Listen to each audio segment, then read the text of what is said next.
Disclaimer. This video, like all videos featured on this channel, is definitely intended for mature audiences. This video is likely to contain profane language. Content is inappropriate for minors. Video is not for kids.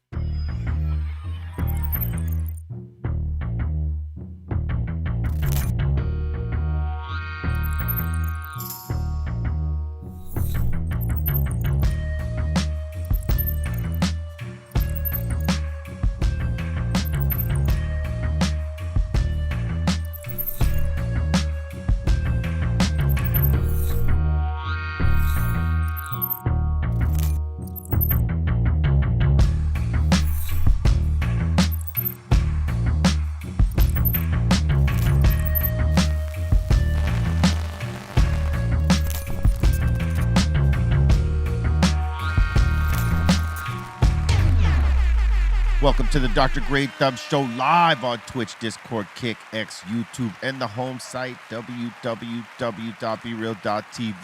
We are in the building. Believe it's Tuesday.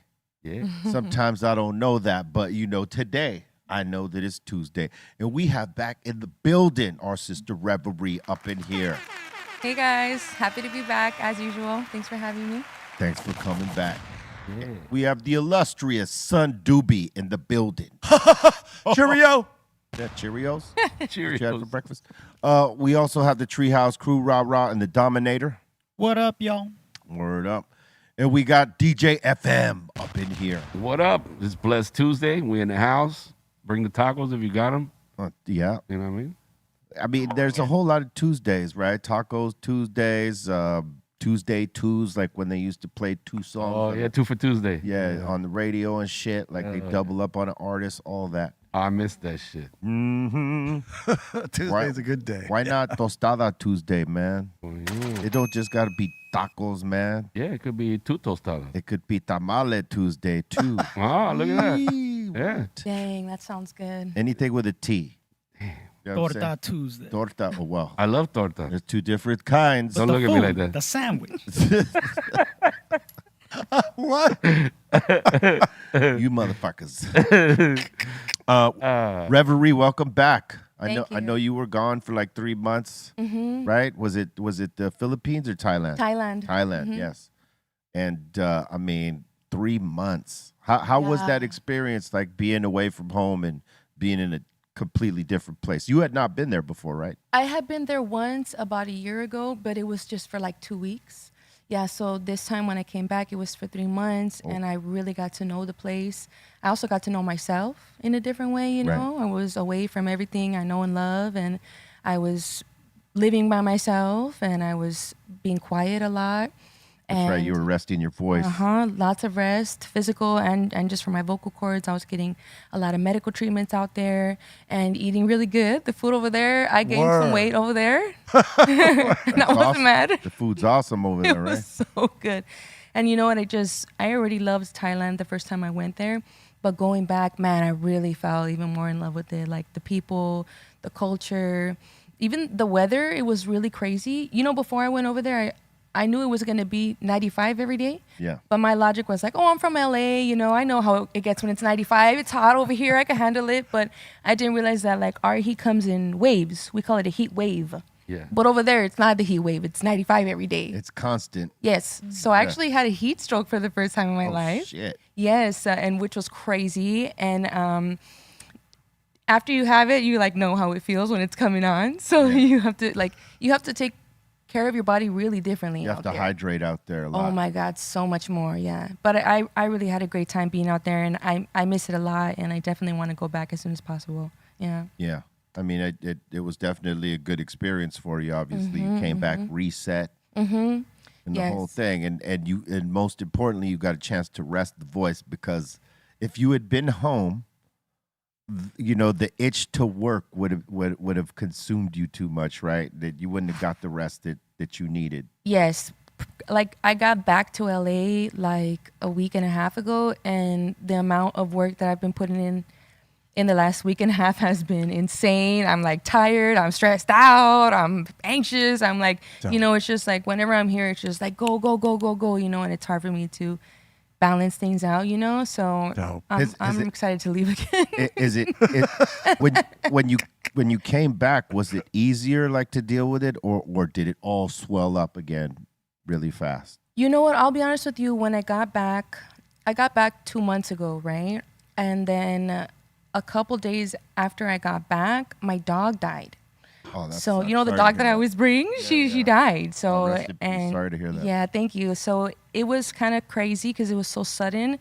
But honestly, I just wasted that first month being depressed and bedriding and drinking. I was just like, I have not been depressed like that like in years. Well, you know, there are members of the family when they've been with you for so long. Thank you. Yeah. So the first few weeks of me being here was just like a morning, you know, and then I spent a few weeks in Seattle, and now I just got back to LA this time. So now that I'm over the initial part of the grieving process and feeling better and sober, and you know, I'm making a lot of progress since I've been back here in LA and making a lot of big moves, and things are going well. I'm actually going to release my album with Loudon. We're nice. dropping an album. Congratulations. Thank you. Congratulations. Thank you. Heck yeah. I'm excited. That is dope. Thank you. So we're dropping a project called 24 Karat Palm Trees on September 18th. And there's actually 24 tracks on it. And it wasn't on purpose. At the end, we counted them. We're like, oh, damn, there's 24 tracks. But I'm dropping an album, has a bunch of dope features. And I'm just preparing for that. It's going to be one of the best albums I ever put out. And I've been getting knocked over with putting this project, my Freudian slip, I said this problem, putting this project out. And I know that all the punches I'm getting to the face in this process is just a sign that something really big is going to come out of this project. Solid. Because life has a way of balancing things out. I know, like when things are going really good, something really bad is coming. Yes. So I'm always on edge, you know, I'm ready. But the opposite's happening. All these bad things are happening. So I'm like, this album's going to go crazy. Thank you. So I'm excited about Funny it. how life is congratulations. yin and yang like that. You know what I mean? It's a dope. That's the album cover right there. Yes, that's the album dope. cover. dope. Yes. So shout outs to Loudon. He made all the beats, and him and I both worked on the production of it. Yeah. Word. So he did the whole album. Yeah, he made all the beats. Yes. Like, I like when I hear shit like that. You know, people that watch this show, they know that about me. I like when a artist chooses one producer because that producer then has a chance to create a vibe for that artist, something that's like specifically for them. And Yes. did you feel that like after, you know, listening to the songs back after the album was complete, you chose everything? Well, did you use every song, or like the 24 that were created, those were all the songs you created, or were there stuff left over? There was a couple tracks that didn't get finished, so we didn't use everything, but I mean, we used 24 of them. So after you heard the 24, like, did you feel a certain way about it because it was one producer? Like, because to me, I feel like that's what creates the vibe. You know, when you have too many producers, you can't really catch a vibe. You get good songs, you know what I mean? But the vibe isn't necessarily like cohesive like that. Yeah, I know exactly what you mean. I definitely feel like the project is super cohesive because my brother produced the whole thing. This is the 6th project that me and Loudon are going to put out that's entirely produced by him. So we started making music together when I was like 18 or 19, when we had first moved up to Seattle. After he got out of juvenile hall, he was in juvenile hall for a year, and my mom moved us up to Seattle to have a fresh start because we were just lost in the sauce in the streets, you know? Right. So it's been a long time since then, and this is going to be our 6th project that we put out entirely produced by him. And it's beautiful to create music with my brother, and he definitely has his own style, and I think that I love working with other people, but I love the sound I make with my brother the most, you know, and I feel like partially because he's my brother, you know, like we were born together, you know, like I've known him since his first day, and he knows me probably better than most people, you know, and I'm excited. The fans are going to love it. I'm very, very proud of this project. Did y'all get into music at the same time? Like creating music? Yeah. I started making music about a year or two before he started recording me, but at that time we weren't really too close because we were just running the streets, and he was doing his own thing and I was doing my own thing, and also he was in and out of juvenile hall a lot around that time, so I didn't see him for a whole year before he came to Seattle, and then we started making music. So I mean, basically around the same time, just a year or two difference. But after we recorded the first couple projects over fully stolen beats, he started to say like, I think I want to try to make beats. So he kind of started just like messing around with Ableton or Reason. I don't know what he was on back then. And you know, the first beats, like we hear my old raps and his old beats, and we're both like, "Oh, this is awful," you know. Yeah, those but at count. The time, Those count. People loved them. People loved them, Thank you know. you, But yeah. but compared to like back then, the sound now, it's professional now. This is what we do for a living. We've been around the world with it, and we put in years to this shit. You know, you guys know how much of a sacrifice it is to do what we do. You know, so Absolutely. I feel like this project is just gonna be iconic. It's gonna be big. So, It's I mean, great. you've been evolving from that point you're talking about all the way to now. So, yeah, it's crazy hearing like early works for anybody because you know, if you do it long enough, you evolve and you change styles and you flip different things and you listen to the old shit and you're like, whoa. But you know, that's where we were at that time. You know what I mean? And you know, you just got to hope that from that time you grow and you're not that same artist from way back then, like rocking those styles. I mean, you have to progress. You know what I mean? But it's great to hear that because it shows you what your starting point was and to where you are now, and it shows the growth. Yeah, I love that you can hear the growth and the experimentation over the years of our careers.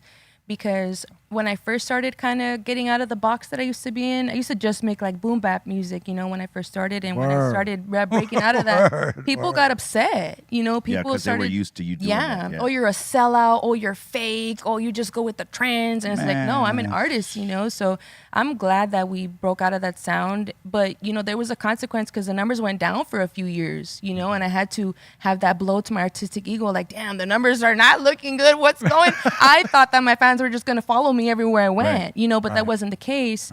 But now over the years of me continuing to switch my sound, no matter what people think about it, more people have come onto my music than ever before. And now they're used to me being an eclectic artist. You know, it's not weird when I make a rock song or a rave song. And I listen to all kinds of genres, you know, so I like making everything. Hey, hip hop fans are funny like that. They're very purist in that way that like they only want this from you because you know, when we did Skull and Bones, we were doing half the metal shit, you know, metal hip hop hybrid fusion whatever, and then the other half was hip hop.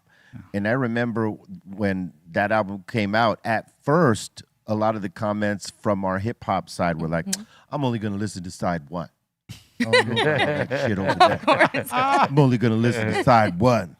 And then over the course of time, you know, some of these fans evolve with us. It may take them a little bit slower, but they start, you know, they might have heard it on an off day where they weren't ready to hate. And they were kind of open to say, hey, that song ain't so bad. Let me listen to the rest of the shit. And then they eventually like the shit later.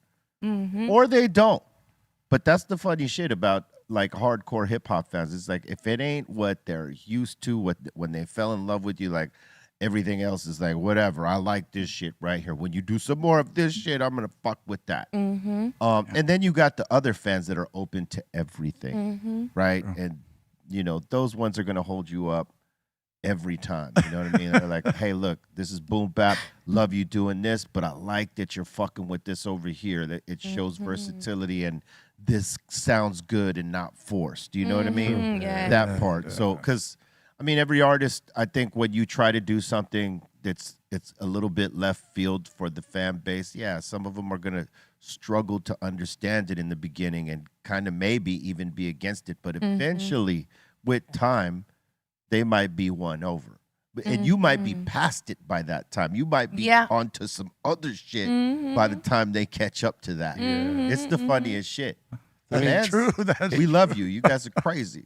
It is like a drug, though. You got to imagine, from a fan's perspective, when they fall in love with that shit, that's their drug. And they're coming to you for that. Yeah. Specific. That specific high. Your style. You feel me? You give them that feeling. So they're going to keep coming back to you for that. And then there's the hardcore ones that they just can't part with it.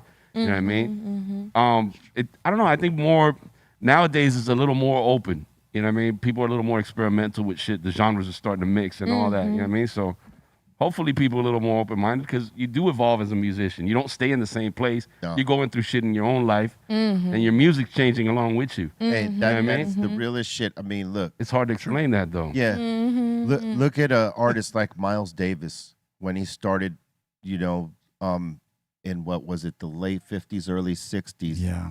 and then you see where his evolution went to where he was in the 80s, completely different dude. Yeah. But still badass, and his fans were fucking with him no matter what, just because he continued, like, every aspect of his musical journey, he was always top notch. Whether you liked the genre he was going, the style of jazz he was going in, or you didn't, one thing you couldn't deny was that he was on the money. Oh yeah, every fucking He's a time, John and he was yeah. constantly evolving, and that's why he opened up to different forms. He even played on some hip hop songs. Yeah. I can't remember what producer he did them with, but like towards the end of his life, he did some collaboration with some hip hop producers. But that goes to show you, you know, like back in the day, in his day, they would have been on his back for that. Oh yeah. But you know what I mean? He didn't give a fuck. He's like, I'm gonna try what these young folks are doing. Yeah. He's like, I'm just gonna get. It's only right, B. Because this is the shit.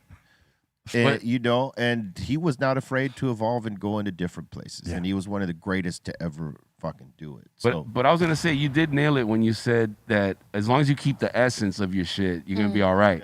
Because then that little part that is their drugs is still there. That element is still there. I mean, you still hear the Cypress Hill part of the shit. It may have a little rock. The music's a little different, but I still hear B kicking his bars the way I know. You know what I mean? Shit like that. I mean, there has to be that consistency. There has to be something in there that connects. If there's a drop off in that part, the music is meaningless. You know what I mean? Like, or the music could be great, but if we as the MCs, as the lyricists, as the performers on the track ain't like right there locked in, no matter what it is, then it fizzles out. Yeah, you know what I mean? It doesn't feel natural. Yeah, and so that's harder to sustain with your fans if you're not hitting it on the one and you're not in the pocket. They're like, I want to like this, but fuck. Yeah. You know what I mean? But if you're fucking hitting it, like locked in, on the fucking, on the pocket, whatever it is. Fire. Yeah. They find something about it, even if like the music is so different, but like you're locked in on the vocals and you're like, it takes it to another place. Yeah. I've definitely been there as well, where I took the song a little too far left. Right. You know, like We all I have. got like You lose them. maybe I got a little too weird here. I feel you. I feel you. You know, like because I want to make like a music like I'm a completely different person. Word, you know? word. And so that was like a thing I had to learn how to balance. You know, like I can't do like something that doesn't sound like me at all, but I also don't want to do exactly what I've been doing the whole time. So it's like meeting me and my fans in the middle. You know, like finding that Thank you, sweet spot, and then it makes everyone feel good, and it's not like, what the hell is this, you know? But it's hard to do that sometimes because we are artists and we do want to just go all the way that way, you know? But also when it's your job, you have to consider like, can I actually sell this? Am I gonna, is this gonna be received well, like enough, you know? Yeah, you know, the problem is this, right? You know, we worry about the art going over someone's head, like, and them not getting it. You know what I mean? And that happens in any medium of art. Like, I could paint something and somebody might say, fuck, I don't get what that is. And that's the chance you take as an artist when you put out your art, whether, you know, someone's going to connect to it and get it and whatnot. That's the problem, though, is that we think about that. But when we're young artists and we don't have a deal and we're trying to get a deal, we're just doing music and we're not giving a fuck about none of that. Are they going to like it? Are they going to, you know, we're like putting our heart into the shit. And I think when you sustain that mentality every album and you're not taking in the pressures of fuck, are they going to like this? Is this something that they're going to want? Maybe I need to make a track like this.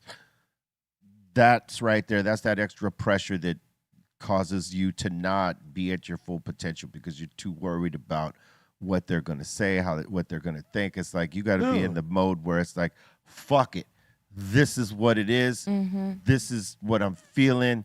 If you connect to it or not, this is me. And I think you're better served doing that than like trying to follow like, okay, what are these motherfuckers doing?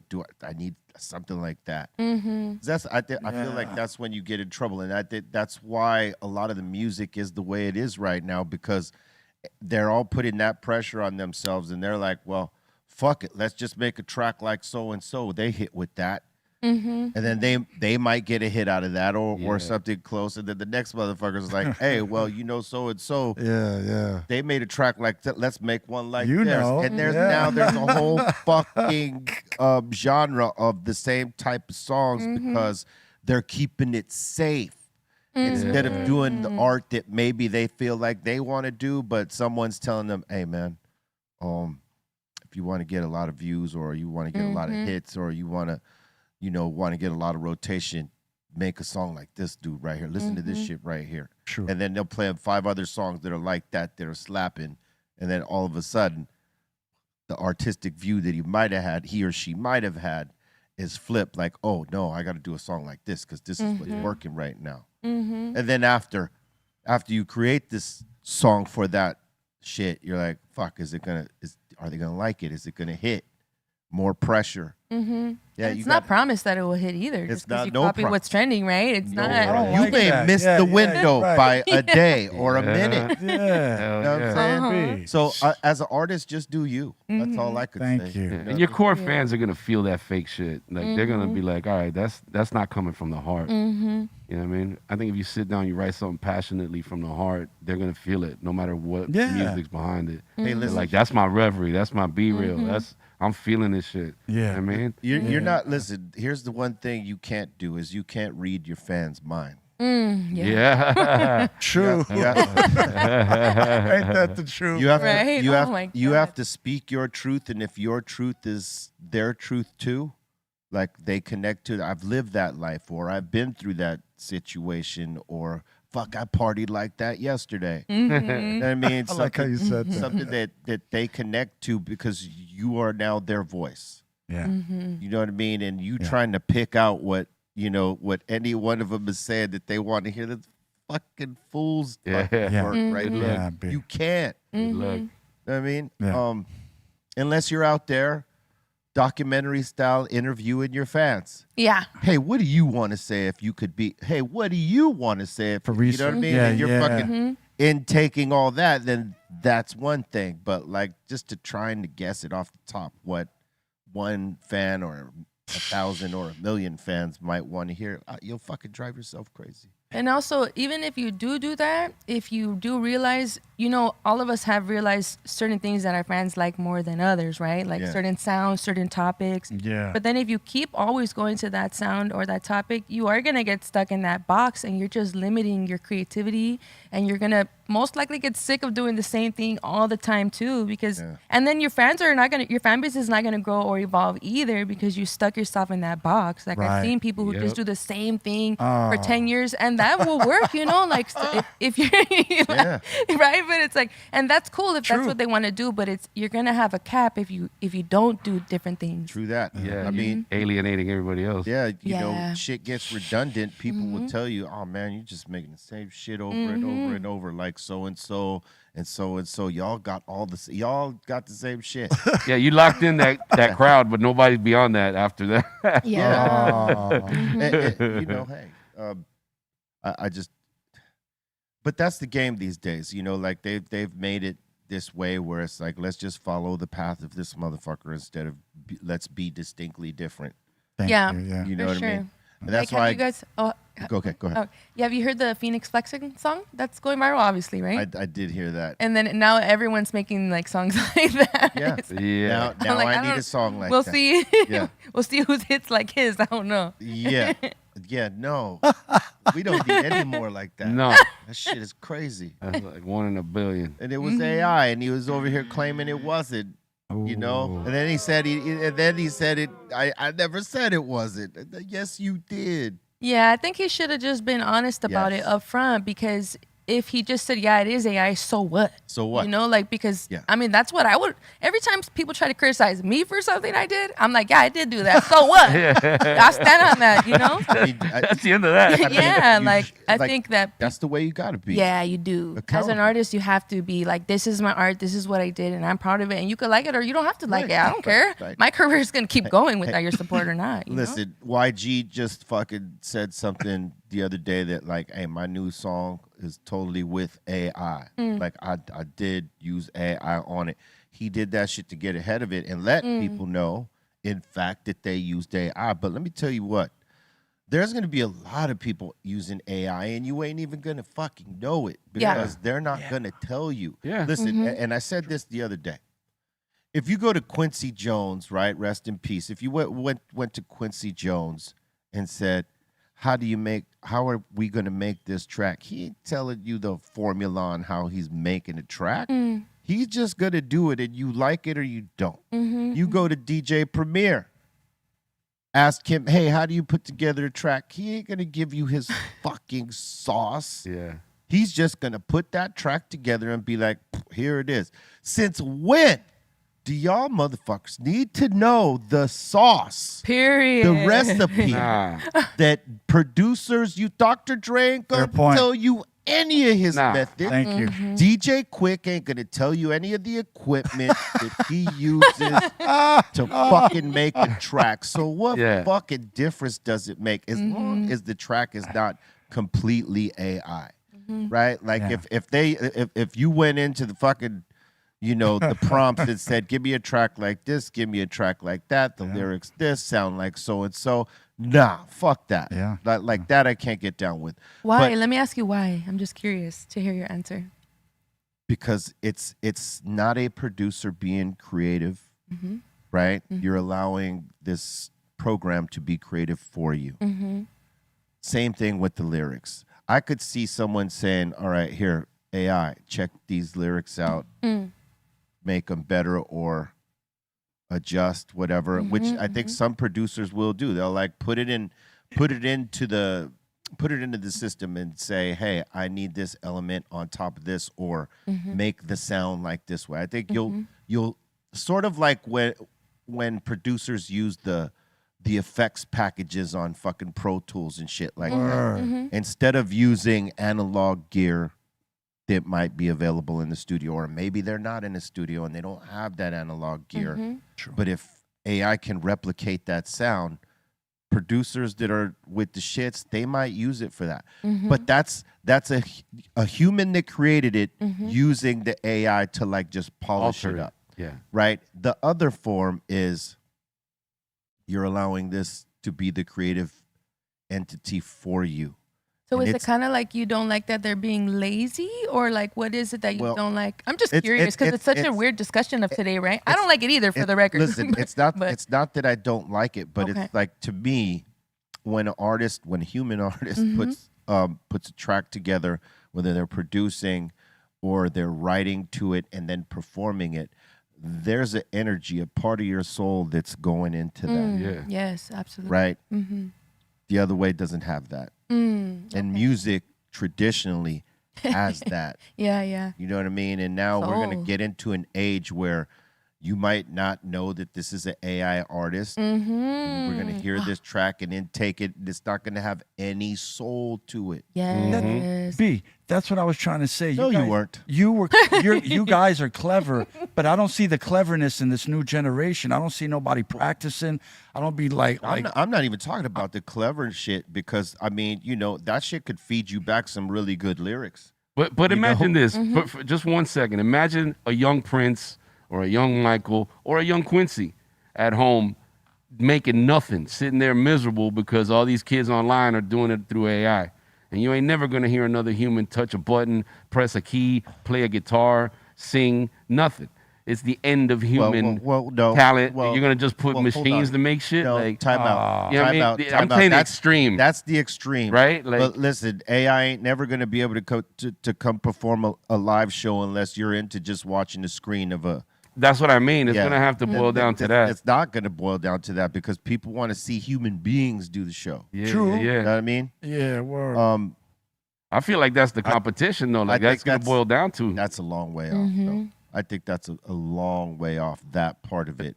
I think the creative side of it, using it, some are going to use it as part of their production style, and others are going to abuse it like a drug, Yeah. do yeah. too much with it, like Homeboy did, and then like peel back and say, oh no, it wasn't. Oh, but yeah, it was. Sorry.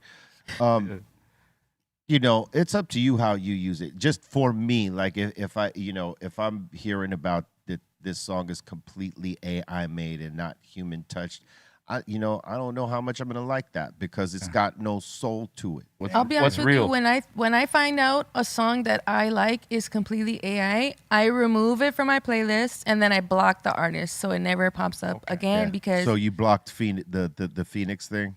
I mean, I don't really listen to his music like Yeah, that. yeah, me But he's neither. doing really good, but it's not really like the style of music that I listen to be honest with you.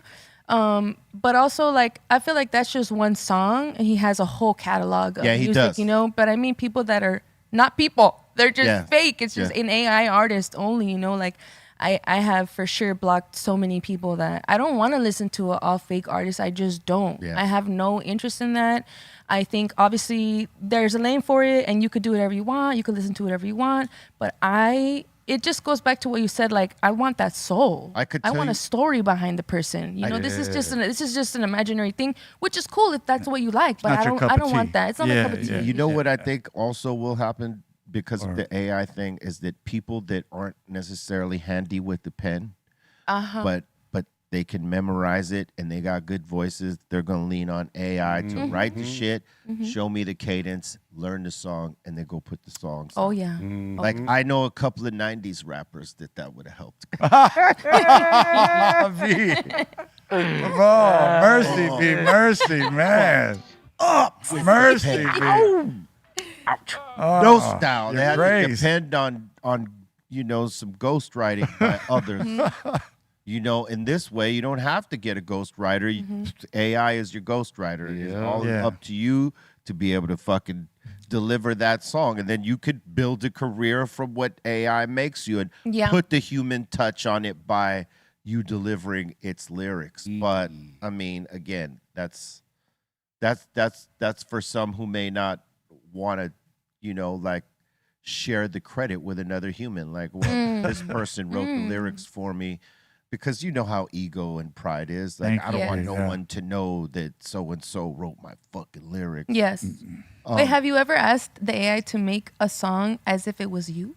Like to write a song as if it was you? Have you done that? Someone sent me something like that, and I was like, Yeah. fuck, this is fucking close. I and know. Yeah. And then when it started to pop off, somebody had put together a track with KRS-One, myself, and another rapper. I can't remember who it I was. remember. And it was a DJ who put this thing together, and it was all AI. It was my voice spitting lyrics that I could have spit, like it was in the range of some of the things that I say, right? And then it had KRS's voice, but in his talking voice, not his projective rap voice. So Yes. right then and there, I was like, well, I never hear Chris Just talk like. not on a beat like this, like me talk rapping. You know what I mean? But I remember you saying, "Damn, I don't remember if I even did this." Like, I Oh might have, my like, holy God. shit. Listen, here's the thing. You could ask me if I've been on this song or that song. I'm like, was I? Yeah. Right? But once I hear it, I could tell, oh, yeah, I remember that. Okay. When Javi was the one who brought it to my attention, actually. Javi Lopez, he brought it. And I was like, I mean, it sounds like me and it sounds like some shit I would say, but this ain't my shit. That's I not mean, me. I would have known if I wrote this, and I know that I didn't write that. Like I could Yeah. reference everything I've written in the last 5-6 years, maybe 10 even, with the exception of the few raps that I did without writing it. Right? Because I did put out a couple here and there where I did not write it. I like did the thing where I'm like piecing it together in my head and then busting it out. Okay. Those ones are not in my phone, but everything else is. And I know that song was not one of those. Yeah. And I even called, Chris and was like, hey, do you remember doing this song? Because I don't. And he was like, I never heard of that guy. And no. Oh wow. And so we had the song removed, but Good. it sounded like us. And it sounded like verses we would kick. And he's getting views. And he was getting views off Oh of my that shit. God, so I think it might have been Too weird. Short. Too Short was the other rapper on it. Oh my God. It got taken down fast. I didn't get a chance to like get all the credits on it. That's funny. I've was- asked it to write a song as if it were me, And it does get pretty close, you know? Like, I'm like, oh, I would say something like that, yeah. And, like, it's really weird, though, seeing what it says, because it is pretty close, you know? Like, some of the things, like, it writes a song as if it was me, but, like, not as good as. Like a clone. You know? Yeah, like a wannabe. Yeah, Yeah. bad Like a Timu clone. me. Yeah. You know? Yeah, that's it, right? Yeah. He said it to you. But I'll tell you what, for writers, for people that have good voices and they got the personality and they could actually like be up there. It's almost like the way R&B singers were and you know, singers in the past, you know, where someone else wrote the lyrics because they weren't necessarily good writers, but they had the personality, they had the voice, they had the presence, they had all the other things. And I think you'll see a lot more of those type of folks coming out of this because, you know, even look, so having them replicate you or having them replicate me, it comes close, right? It does. We're the only ones that would know that it's not us. Yes. Someone else would not be able to tell. Like if I took that writing and I flipped it, they wouldn't know. They would just think it's something I wrote. So for these folks that like can't write, Right. and they don't want to give credit to nobody, they could totally use that and get a run with decent lyrics. You know, it's not coming from them; it's coming from the AI. But like Bro. that's the AI's giving them something better than they would ever write. Yes. Man. Or that they have access to, Yeah. you know? See? So Freaking insane. can't I think win. I think we're gonna get a lot of those rappers right there, and you ain't gonna know unless there's a writing contest that happens. Okay, we're Oh gonna my write a God. song. You write to this beat right now. You write to this beat right now. Let's see what the fuck happens. Right? That's the only way you're gonna tell when someone ain't got the pen game. Yeah. You know, it'd be an interesting thing for an artist to do to have AI work for them. Just kind of ask, okay, take my career, the biggest, you know, most successful hits I've had, and show me what fans would want to hear right now. Everything from my That's past, the my AI present. question. Yeah. That's the AI question Yeah, you would show- have right now. Yeah, I would do that if I was like, you know, like you guys. You got extensive, long, you know, all these albums, a long career of albums. I'd be like, take one song from the best song that we sold the most off that album, put them all together, and show me what people would want now. Give me an example. Give me an example of what you know would work right now. Would be the logical biggest That's fucking. dope. Yeah. You know what I What mean? if AI answered, "Fuck you, do it yourself"? You'd get emotional and cry. Watch it yourself, man. Oh my This God. ain't what I paid for. I gotta look after my investment. Oh man, that would be a dirty joke. Yeah. Like you're on a mad run, you're kicking ass. Now it's the pivotal song that's gonna take you over the top, and AI says done. Oh, It goes, Say, well, I ain't writing shit for you no more. So you're on your own. that hurts, man. You That- hit your limit. oh, that Yeah. hurts. That hurts. or AI develops a sense of humor and just makes some crappy song to put out and shit. That's an interesting prompt, though. That's a strategic one. Yeah, I'm thinking like, how can you use it? I've used a it in the benefit. sense of like asking it like some questions that I know maybe promoters have asked. Okay. Right? I said, okay, if we were putting together a tour, if Cypress Hill's putting together a tour, what package would be the best package? What other groups would be the best package? And it was shit I already knew. That was the cold part about it. Like they put up the same names I did with the exception of two. Holy Okay. shit. Right? And it was like obviously Wu-Tang. That would probably sell out Cypress Hill and Wu-Tang. Then the other one was us and the Roots, which would be scaled down a little in comparison to Black the Dog, Wu-Tang, but yeah. that would be one. The other was with Bone Thugs, which we've done plenty of shows with Okay. us and them at the 1 and 2 at that point. And those were things I knew for sure. And AI mentioned that shit for sure. So it's like it's gonna tell you shit. It's gonna validate what you're thinking, and then it might have a couple of surprise fucking drops for you that you might not have thought of. I know that AI, at least ChatGPT, it's such a yes man. He agrees with yeah. whatever you Oh, want to yeah. hear Oh, is that's what he's going to great. tell you, Oh, right? Yeah. No matter what it is, even if you're in the wrong, even like it always says, you're right, poor you, do what you think, I've noticed that. Yeah, that's why I don't put anything suggestive in the question that leads to that. You know what I mean? No, but even if you don't do that, it still does it. And sometimes I'll be like, yeah, but you're just saying this because you're trying to be on my side. Yeah. And then it says, okay, let me think about it with a non-biased opinion and blah, blah, blah. And I'm just like, this is getting really weird. Sometimes it's good to ask, what's been researched online. Like, tell me what most people say. Like, what's the general response to this? Online. That's, Wow. that's crazy that the computer is telling you that it's got to think. Yeah. Give me a second. Give me I a got to come up second. with some shit. That is crazy. Going to collect the data to You give you the know- answer on what you just asked it. It's got to think. Because you would think that the information would already be infused in the computer, but Right. it's not. It is. Like, It's trying to but find it. It's taking that that's the second part for it that's to fucking. scary. That's part. That's scary. Yeah. The finding it part. It's like, going through the data Yeah. to collect the fucking the answer that you're Thank you, asking. B. Yeah. But it's not perfect, No, it's and never I have told I've asked it things about myself, and then it'll tell me something, and then I'm like, that's not true. Why are you saying that? And then it's like, oh, sorry, let me re-verify that. Let me look it up again. And then I say, like, that's still wrong. And I asked it, why don't you just say, I don't know? And then it's like, you're right, I'll work on that.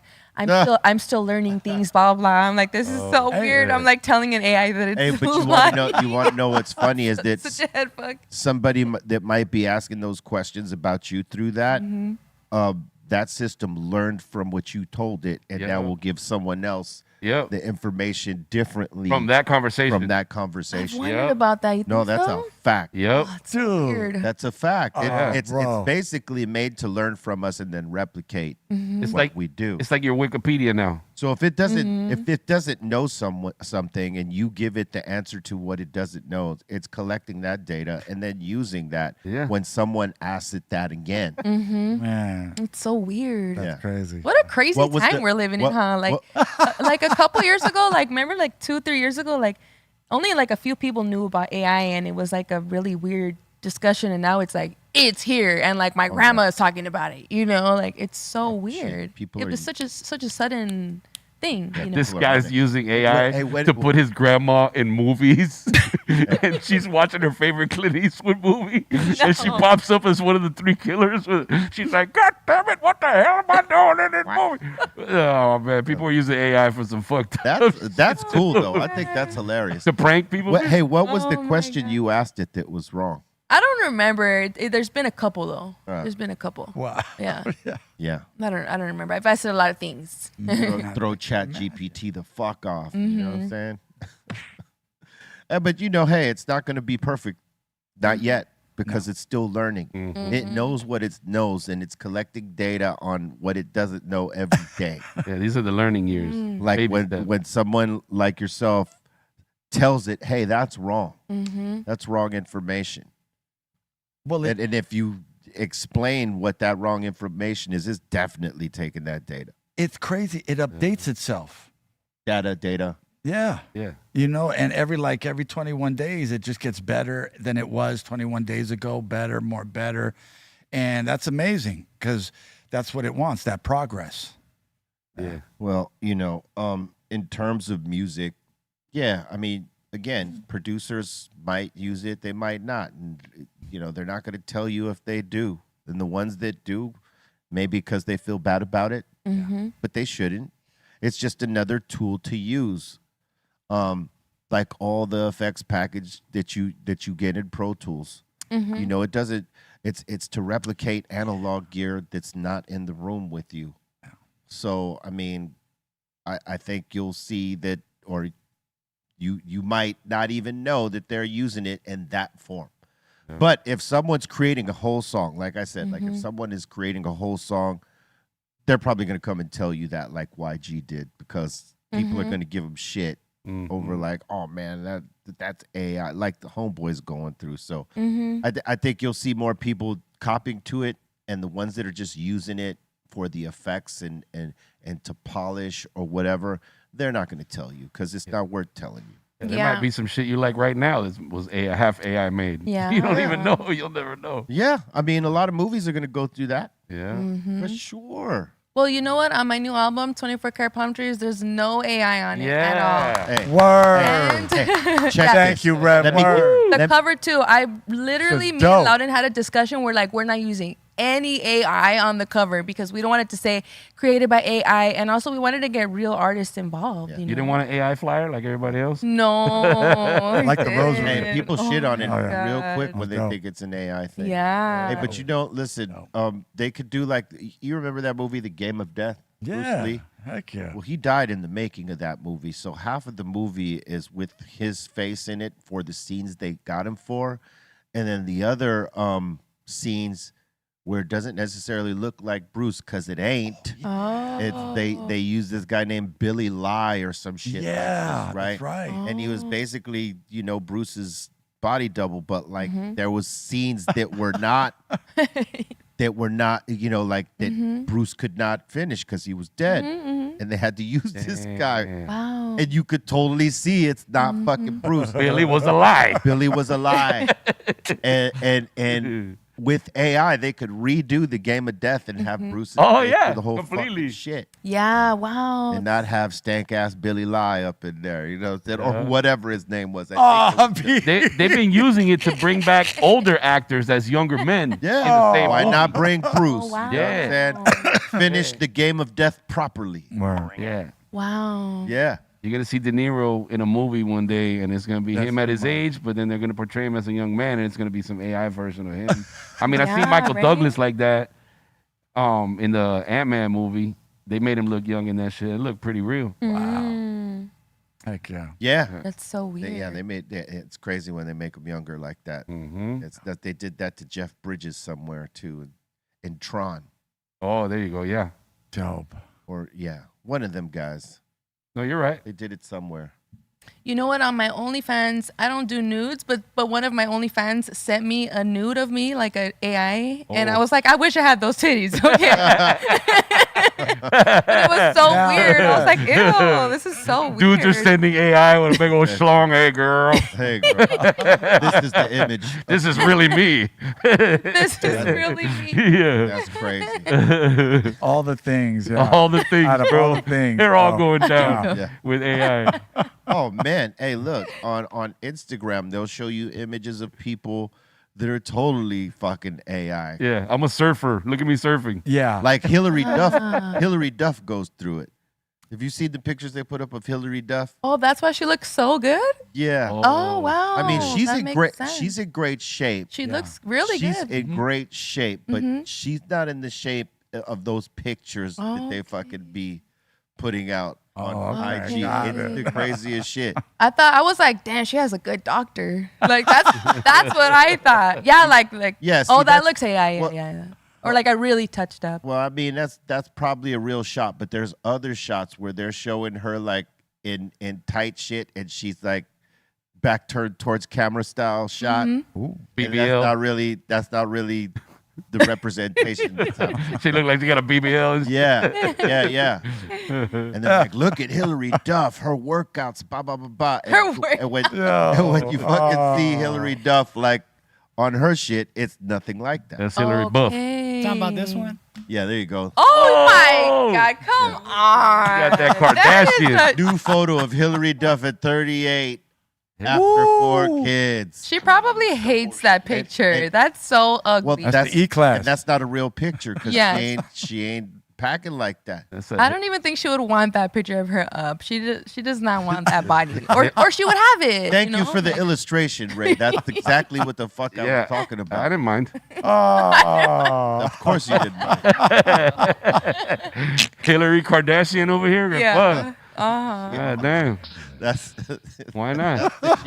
that's the shit I'm talking about. Works for me. There's a lot of celebrities getting that type of those photos type of photos putting out right now. Yeah. Through the AI shit like that. That's crazy. I've seen this creator, and she does videos of herself, and she shows how you can manipulate the body through an app, but video, because I see a lot of AI pictures of people's bodies being modified, but she'll do a side-by-side video, and it's like one, how she really looks in real life, and then the other side is like how she runs her body through the app. And it looks completely different, but it looks real. Yeah. It really looks real. Like if does, she didn't have them side by side, I would think she just had like a bunch of surgery, It's like the new airbrush. yeah, Whoa. yeah. Doing that. New airbrush. Airbrush 4.0. Well, way better. Airbrush 4.0. For real. Oh man. Word. Not everything that you see is real shit. Don't be afraid to ask questions. Yeah. You got to call some shit into question now and then. Did you know it's National Sons and Daughters Day? Ooh. Yeah. Not necessarily a birthday for anybody, but Righteous, yes. I mean, it's probably somebody's birthday, but I mean, it's Sons and Daughters Day. Word up. I mean, they already got birthdays. Why do you need a Sons and Daughters Day? Fucking crazy. For putting up with all our parents' bullshit. I guess so. I guess so. I'm just kidding. I I, don't know. love my mom and dad. They put up with my bullshit too. Let me fix that real quick. Take that part out. It's a give and take. It's a give and take. Did you know it's also National Raspberry Bomb Day? What the hell's that? That's a raspberry bomb, right? Oh, It's that a- French looking. It's a dessert. Ooh, that looks so good. It does. Yeah, I would try it. Yeah. I mean, I'm not afraid of it. Doesn't intimidate me. You know what? I'm allergic to berries. How sad. Oh, huh? really? Yeah. All kinds? All kinds. Wow. It's terrible. I didn't grow up having a bunch of allergies, but now I have a bunch of allergies. Like so many millennials and Gen X, we all have allergies because Out of we grew nowhere. up. Yeah, Yeah. but I think it's not out of nowhere. I think it's because we've been eating GMO foods and all these nasty things that they Yep. put in the foods for the past 20, 30 years, Now we're all sick. Like, it's a new thing, Like, Yeah. the other generations before us didn't have all these allergies, And now everybody has allergies that's my age. It's really sad and scary. I never heard that. Like strawberries and everything. Yes, and I used What? to eat so many berries, like thinking because they're good for you if you're not Yeah. allergic. They're Yeah. antioxidants and blah blah blah. I'm Healthy like, shit. now I'm like, I can't eat them. They get me sick. Oh damn. Yeah, it's really sad. I used to love berries. Well, got to take the berries out. You know what I'm saying? But the rest of it, you just take the Cream. Take the berry off. Get the without the berry, please. Yeah, berryless. Yes, berryless. Did you know it is the birthday of Hulk Hogan, born on this day in 1953? Wow. Damn. Rest in 53. peace, man. Yeah, Hulk was the best. Oh, he died, huh? I forgot. Yeah, I think he passed last year, was it? Yeah, it's a last so. year. Did you know it is also the birthday of Joe Rogan, born on this day in 1967? What? Oh, happy birthday, Joe. Happy birthday, Joe. Happy birthday. Man. Word up. And did you know on this day, Ali Shaheed Muhammad of Tribe Called Quest was born? Happy birthday, Ali. Yeah. Yeah. Beat, Called man, got Quest. beat. Hit Salute. 56. All right. Did you know in 1973, DJ Kool Herc threw the back to school jam, What? which was Look I at that. guess maybe one of the set offs 1520. to the hip hop movement. Oh my The God, look original at the flyer? price. The price is 25 cents to get in for ladies and Yeah. 80 cents for fellas. 50. Oh my God, I can't even imagine that. And Right, look at the 50 time. cent. Look at the That's time. it. Oh, that Nine- wasn't that long ago. 9 Man. p.m. to 4 a.m. Yo, that's wow. dope. That's dope. B, that's dope. And it's a handmade flyer. Like 19 Schoolie D, yeah. The B. I was 3 years old, man. I love how they put like some of it in pen, but then the main parts in the marker to make it Yeah. like bold. That was cool. That's how you do it. You know, guys know how we did the flyers. Yeah. New York innovation. Word. Did you know? On this day in 1978, Chris Kelly of Criss Cross was born. Happy birthday, Chris. Rest in Word, peace. man. Rest in peace. Yes, man. Another legendary great. Man, they had a run. My only, thing about them was the wearing the clothes backwards shit. Yeah. That You was- didn't like Oh, that? no, I you couldn't didn't like the gimmick. It looked mad uncomfortable. and I thought it was kind of gimmicky. You know what I mean? I mean, it's definitely gimmicky. Yeah. You know what I mean? I could see them wearing the baggy clothes, you know, because that's what we were doing back then, and that's okay. But wearing them backwards, Not for you. that was just too much. You know, it didn't last that long. No. Okay. You know what I mean?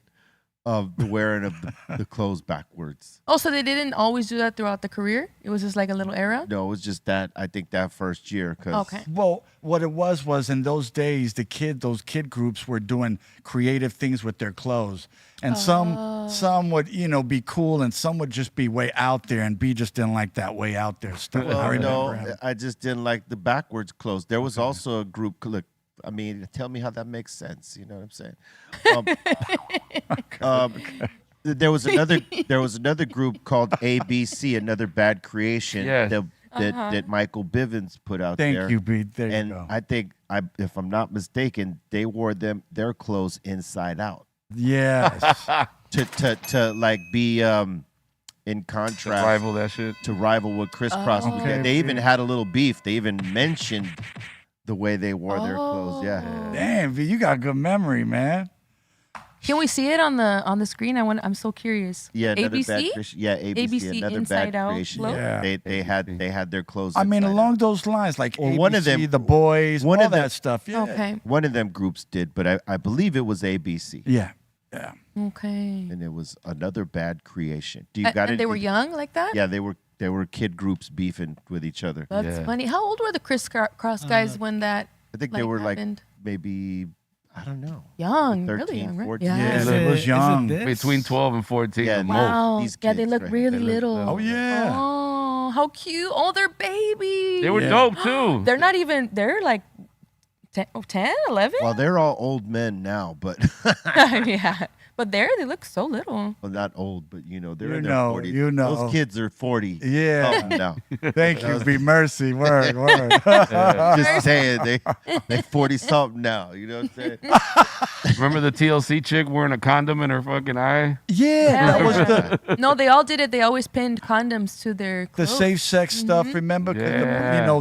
and Salt and Pepper kind of did that too back in the days. It was Yeah. all positive. Yeah, truthfully, Mm-hmm, Crisscross was the Yeah. start of all that wild shit. Yeah. You know Oh, what I mean? wow. Like, they influenced the younger artists that were coming up Yeah. at that time, with the Stilo, and everybody back then had to have something different. So, some guys wore the shit inside out, and then, TLC comes with, the condom shit, all Mm-hmm. that stuff.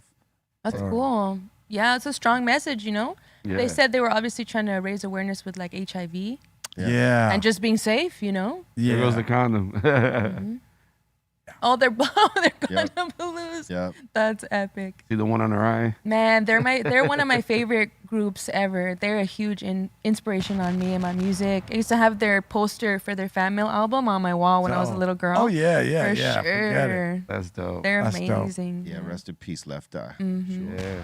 But they're, I think they're still out there doing shows here. Where they were for a second, till stuff that came up with Chili not too long ago. Oh.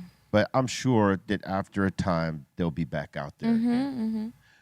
Did you know that if you hashtag Cypress in the super chat, you have a chance to win free CD of the new album, Dios Bendiga by Cypress Hill. Must be 18 and over in the continental U.S., and we'll pick the winner this Friday. So if you haven't done it, give yourself a chance, you know what I'm saying, to win the CD. We gave away vinyl last week, CD this week, and next week we're going to pop off another vinyl. So there. Ooh. All right, and with that, we're going to open up the doors to the Insane Asylum. That means y'all in the live chat. If you got a comment, question, shout out, suggestion, we are here for it. But do us a favor, smash that fucking like button, to let us know that you're getting down with us. Affect the algorithms and whatnot. All right, Everyone. know what I mean?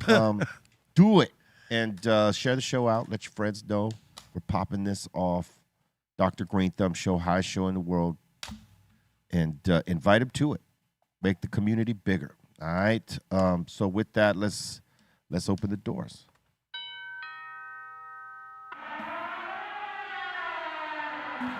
Welcome to the insane asylum. Yo. Yo. Got one from M. Kush G. What's good with the mystery boxes, B? Oh, you want those to come back now, do you? Okay. We might pop off a mystery box sometime this year. We know we haven't in a while, but we had, we want to do them special. We They're can't just give you good. some old bullshit, Thank so you. Yeah. give us time and we'll pop off a mystery box for you. All right. Shred. Gotta give B Real a like, even though I'm in the Twitch stream. Come on. Do it. I dare you. Do it. Come on, do it. Oh man. Start a hype train, son. Yeah. We got Boss Ninja. I need more Reverie and Demrick collabos. Ooh, I would be down. We need a new record. Shout out to Demrick. I would definitely be down for another one. You know what I did? I put these necklaces on when I had these headphones on, and they're stuck. I'm like, they're wrapped with the headphones. With that, you got to take the headphones off. Oh, duh, I was gonna undo. That might work for one of them, but the other ones, You're I tied was like, up. what's happening here? 777 Sid. Reverie. You have one of the dopest songs titled The Lost Boy. Oh, Check it out if you haven't heard it. thank Word. you. Yeah, I appreciate that. That is one of the best songs I have ever written. It's a story. It's actually about my brother. It's about Loudon. We based it on his life when he was a lost boy as a teenager, roaming the streets on heroin. He was going through some things, and we made a story about it, and we did a cool visualizer. And the visualizer, he shot it himself, and he just drove all over LA. And it's like not a long exposure, but like the opposite, when it's like a lot of footage fast. What's Right. that called? When it's not what's that called? Do you know Like what a that's time called? lapse. A time lapse. There you go. He did a time lapse to it. It's on YouTube. But yeah, that's one of my favorite songs I've ever made. It's great. I'm glad you like that one. That one doesn't really get talked about too much because it's a few years old. But definitely, everybody listening, check out my song, "The Lost Boy." It's a really good. If you like rap songs that tell a story, it's a story, and it's a true story. It's about my brother. Those are the best songs. Yeah. And he made the beat. Yeah. Next one from the book's Vision. My guy, not sure if you remember, but you put my hat on one time in your concert at the Barclays Center. Much love, brother. Much love. Thank you for that hat. Renewed. Welcome to the future. Yeah, man. Welcome to the future. Oh, you were really tangled up in there, huh? Shit. Yes. Okay, it's fixed. I don't know how the fuck you did that, but damn. Magic. Well done. The All super right. chat Well is, done. Well done. the super chat's from Karina. Karina, did you know Did you know? T-Boss had a role on Days of Our Lives for a little while? Don't ask me how I know Oh, this. Also, shit. hi fam. Much love to all of y'all. Wow. She was acting. That's cool. I do Let's remember go. that. She also did a couple of episodes in that 70s show. Yeah. Yo. She played a nurse. Wow. Thanks for that. Did you know? That's Like- dope. I like that. I said, did you know? That's awesome. Shout out to B. Next one, Joshua FJ. AI coming for royalties. Ooh. Yeah, it's another thing. They don't gotta pay nobody. Got to pay no fucking royalties to AI. Not the new coupe. Yeah. She says, the book's Vision. I use AI when I ask how many calories in 8 ounces of turkey. That's about it. Shit. I think that's Chat GPT. GPT. Mhm. Whatever. Okay. ChatGPT. Slayer the Great. AI is building a god. Ooh. There it is. There's movies like that. I mean, some people treat AI like it's God. They ask it everything. They ask it for advice, and they do everything it says without thinking for themselves. People need to go outside more. Yeah. People need to make friends in real life more. People need to go to events and family parties. Yeah, more human interaction. It's crazy seeing how disconnected we are getting from each other. Maybe not us immediately in this circle, but just humans in general. We are getting so disconnected from each other. Like, you don't even have to go outside anymore. You can order your groceries. You can date online. You can even see a doctor through the video chat now. You can get a workout with a personal coach online. Like, you literally don't need to leave your house anymore. And a lot of people are not. You know, it's really crazy how it's getting more and more like that. So I feel like now more than ever, connection is really important. Yeah. Yeah, human interaction is everything. You know what I mean? You could go to a restaurant these days and you'll see a table full of people and they're all on their phones, not even talking to each other. Yeah, I think it's so weird. I'm like, why did you guys even come to dinner? Yeah. Like, I don't, like, for a hot plate, I guess. I don't know. I don't understand. Yeah, we'll all eat together, but we're not going to talk. Yeah. We'll be looking at our fucking phones. It's so weird. Crazy It's like shit. hypnosis and shit. Yeah. Yeah. Why is that though? That's interesting, right? What's your theory? Well, I just say like we're just we're friends and we just trying to care for each other and make sure everybody's around for each other, because it's the heat and check on one another. That's it. Make sure You went invite them around to the pool world. party. Yeah. I mean, human interaction is everything. Yeah, thank this you. is how we get to know each other and we're comfortable with each other and we can talk. Yeah. Whereas you're too wrapped up in this shit over here, you forget how to speak with people and how to interact. And sometimes, because of that, you don't even want to engage. Someone asks you a question. Oh, I don't know. You know what I mean? Yeah. And Oh, yeah. people don't know how to talk to people behind that shit. Like, instead of having a conversation with somebody across the table, instead of having that, whatever that is, they'd rather be like, okay, let me check on this, that, and the other, and blah, blah, blah. Oh, Yeah. Yeah. Got shit. Young men don't know how to ask a chick for a date based on shit like that. Uh-huh. You know what I mean? Yeah. Wow. Yeah, the stats are crazy, like, for, like, dating, for the young, even my generation too, but for the even younger generations, I'm like, oh, shit, like, I don't know if I'm exaggerating, but it was, like 40% of men under the age of 25 haven't, like, asked a girl out or something like that? Or, like, They don't know how to ask for a Something phone like number. that. Wow. Imagine. don't Like, quote here, me on that. hit my DM but up. it's something weird enough to You be know like, what I'm saying? wow, that's really sad and concerning, That's that's real talk. Like, Yeah. some of them won't even ask for a number. They say, "Oh, what's your IG? I'll hit you up on the DM." And they don't. It's like, okay. You're right. You see that on There's social no. media. There's no. I mean, there are some that do, but the percentages are going up of the people that really don't interact with other people. For a time, it was like gaming kids. They didn't interact with each other. They were just straight up in the gaming world. Yeah. But they turned that to money, so no one fucking says shit about Nobody said shit. Oh my god. Okay. it. Millions of dollars in gaming now. Hell So, yeah. those lonely little Word. bastards aren't so lonely no more. They got money and they got, they got a platform that's different now. But Yeah. people that just get caught up in, keeping up with these platforms and worrying about that rather than being with their people a little more, meeting new people and all that, the engagement, they become socially awkward. Like, I don't know how to talk to you, so I'm going to avoid talking to you. Yeah, it's really crazy. Let's just get on our phones and text each other. Yeah. My nephew, I have a nephew, and sometimes I ask him, oh, what did you do at your cousin's house? Or what did you do at your friend's house? He's like, oh, we just played on our phones. Oh, we just played video games. I'm like, why didn't you guys go outside? He's like, we'll do that next time. So sometimes when I take him places, I actually keep his phone because I'm like, no, you guys need to go on a bike ride or something. Right. Like, you need to go outside. Thank you. I think in the summertime, you got to take advantage of shit like the pool or the beach because Yeah. they can't bring the phone in there. You know what I Yeah. mean?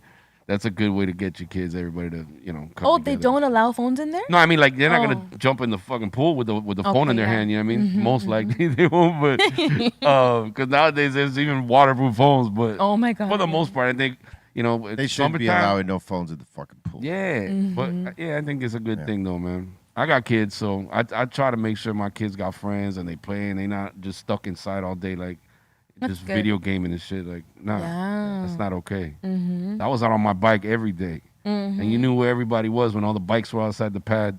They're like, all right, that's everybody's over there right now. You know what I mean? Yeah, man. I remember. I miss them days. Word up. All right, what else you got, Ray? Mirko D sends us the one up. What up? Salute. What?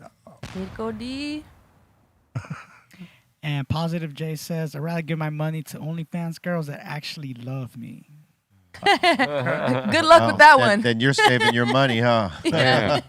Then you keeping your money. That means he ain't spending one fucking dollar. That's like, I'm only tipping the stripper that loves me. Man. But she really loves them. Crickets. I love you. I love you, girl. When you spend that money. Mm-hmm. I'm saying. That's all the super chats we have so far. Yeah. That was interesting right there. Oh, man. I only spend money on OnlyFans to the girls that love me. Wow. Wow. What?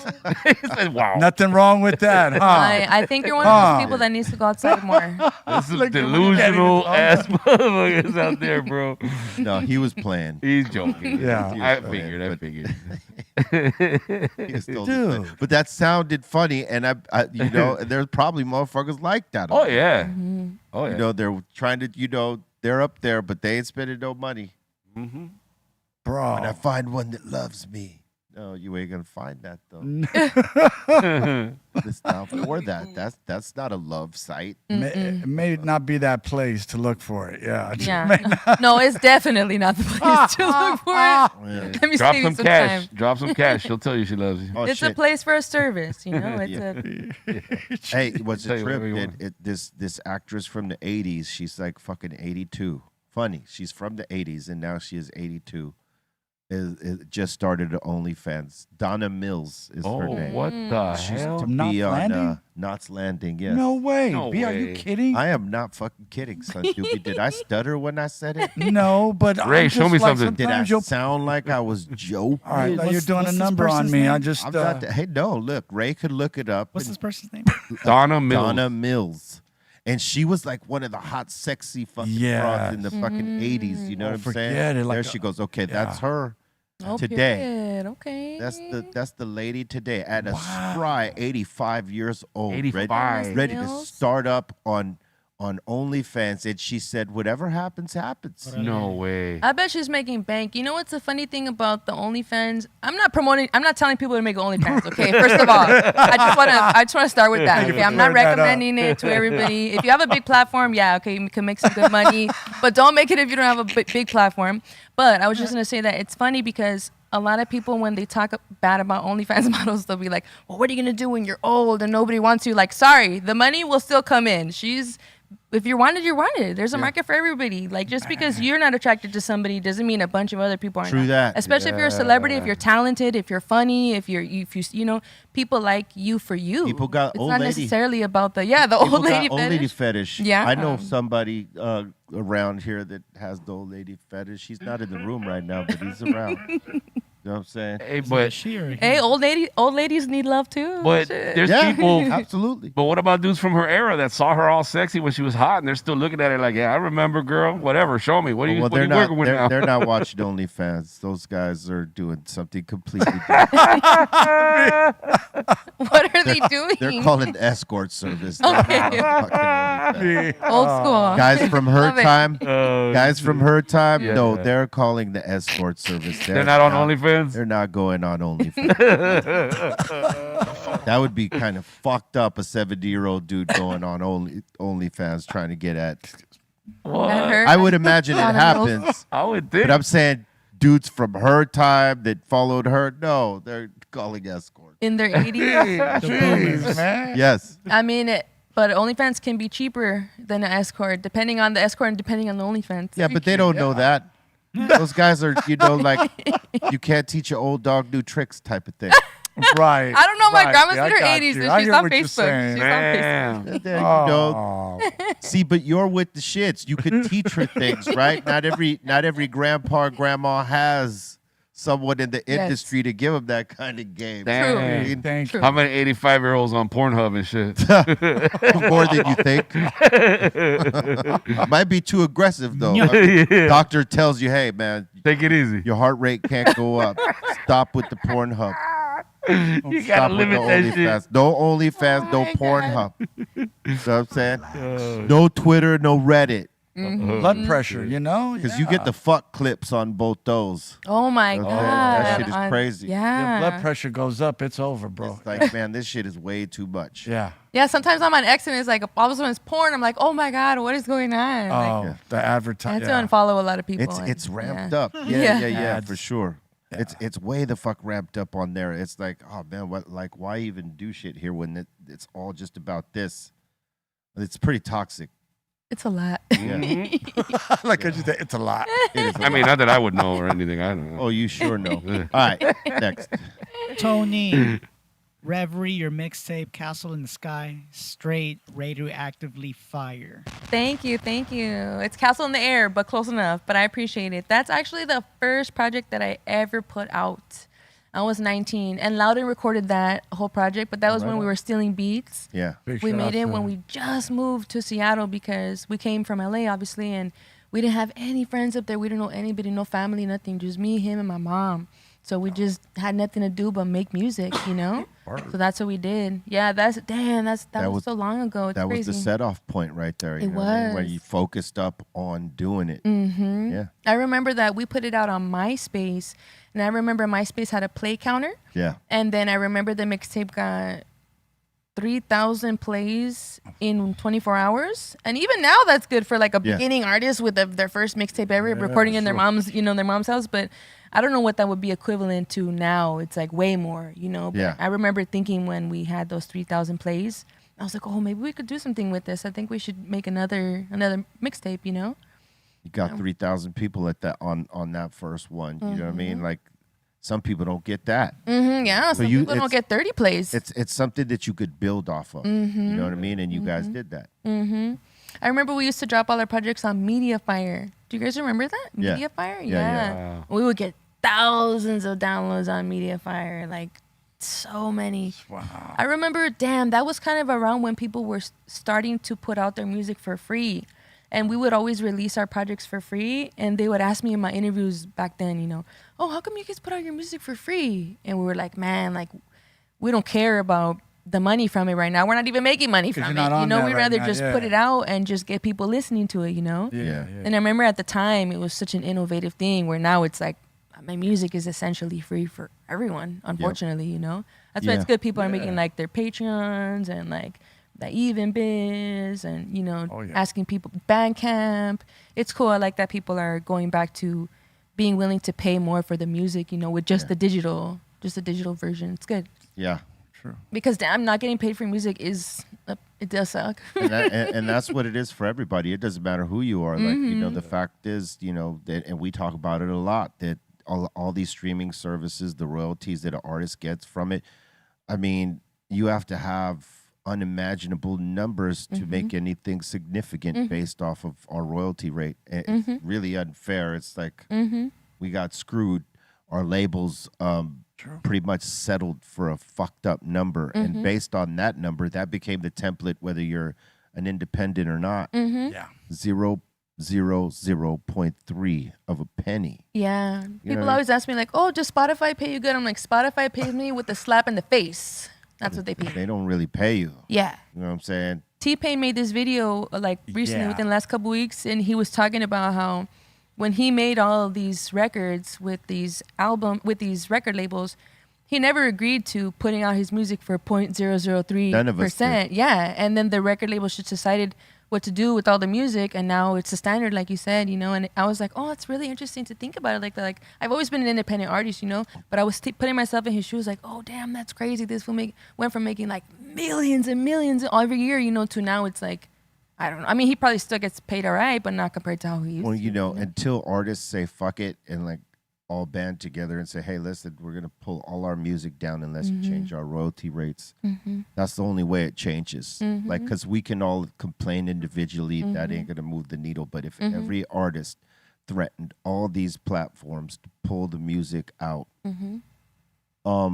They, it might be subject to change, but until that happens, it's what needs to happen is like they do, with the Writers and Actors Guild, with SAG and all that stuff. yeah. They fucking band together and say, okay, our actors need more money on this streaming shit because they're signed up for this, but there's more revenue coming in from streaming, and we haven't even addressed that.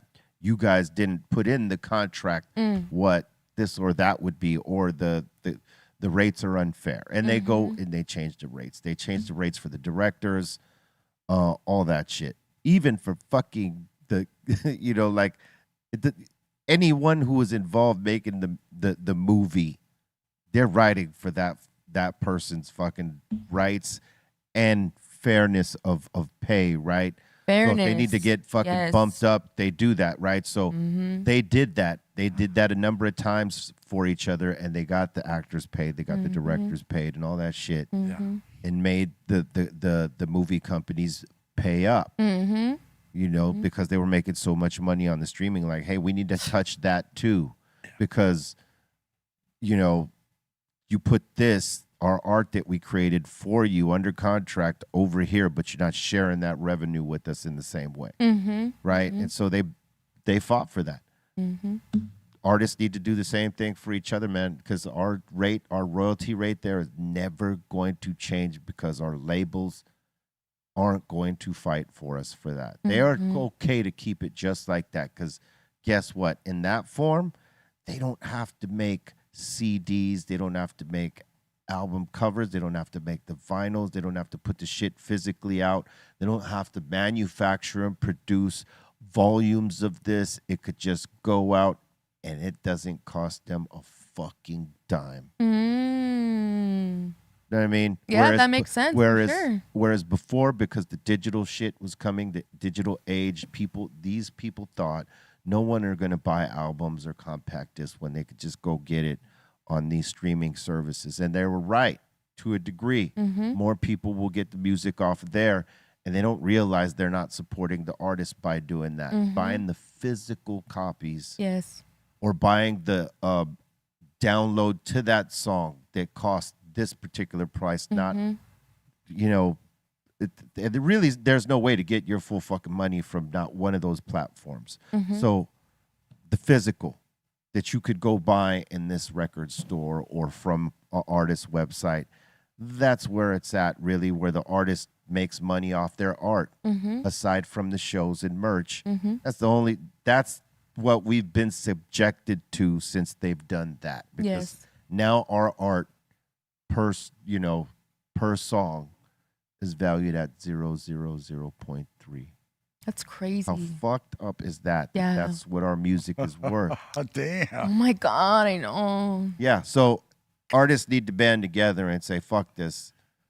We want to pull our music.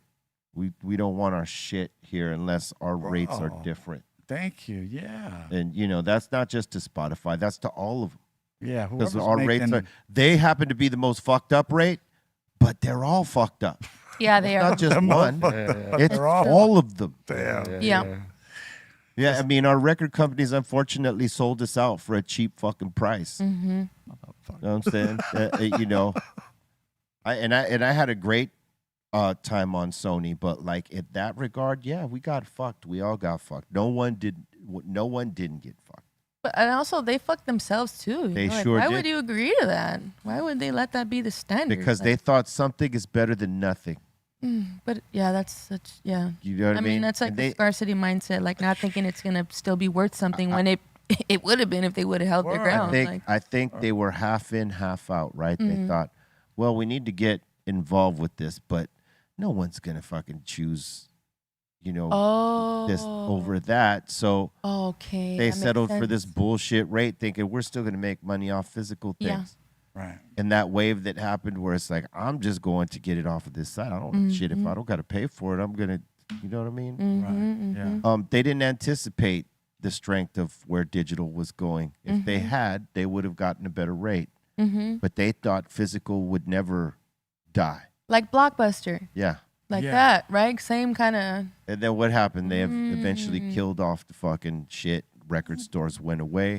Fuck themselves because they took a shitty rate and gave us a shittier rate. And they're going to stop making physical games like in 27, 28. It's all going to be digital now. Sony said that they're just going to it's all digital. And in 28, it'll all be digital. That's crazy because physical sales are coming back right now. Well, people are going to still do. Statistically, People You're are right. still going to do physical sales. They're just not going to do how they used to. Okay. Like you ain't going to see unless it's a pop star or country star, they're not going to print 1 million copies. Okay. You know what I mean? They might, but there has to be a demand for that because usually what would happen is that you would anticipate how much the artist was going to sell based off of how many of record shops across the country, from the big ones, the big retailers, to the mom and pops, how many numbers of records they've ordered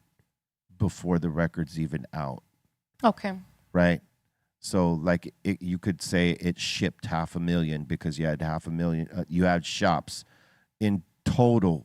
What they all ordered was 500,000 records are right there. Okay, so that's determining, well, this artist might go gold because if they're, this is how much that's ordered out there. And On the pre-order. And if the record companies really upsell this and put it in a position, it's probably going to go gold. Okay. And then if that's anticipated, they print another 500,000 because they think, well, if it goes gold, we could push it to platinum. We could sell 1 million. If it sells 500,000, we could probably push another 500,000. And if we're lucky, we could get more. But let's try this 500,000 fucking push. So you could ship, and then you actually certify when they're all sold, and then the next fucking comes in. Okay. And then they try to sell that.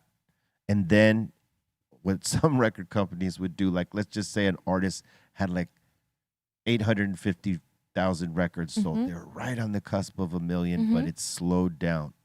But they know that if this artist goes there and they get that little circle on the top Billboard shit, it's gonna help with the next record because they're on the up, right?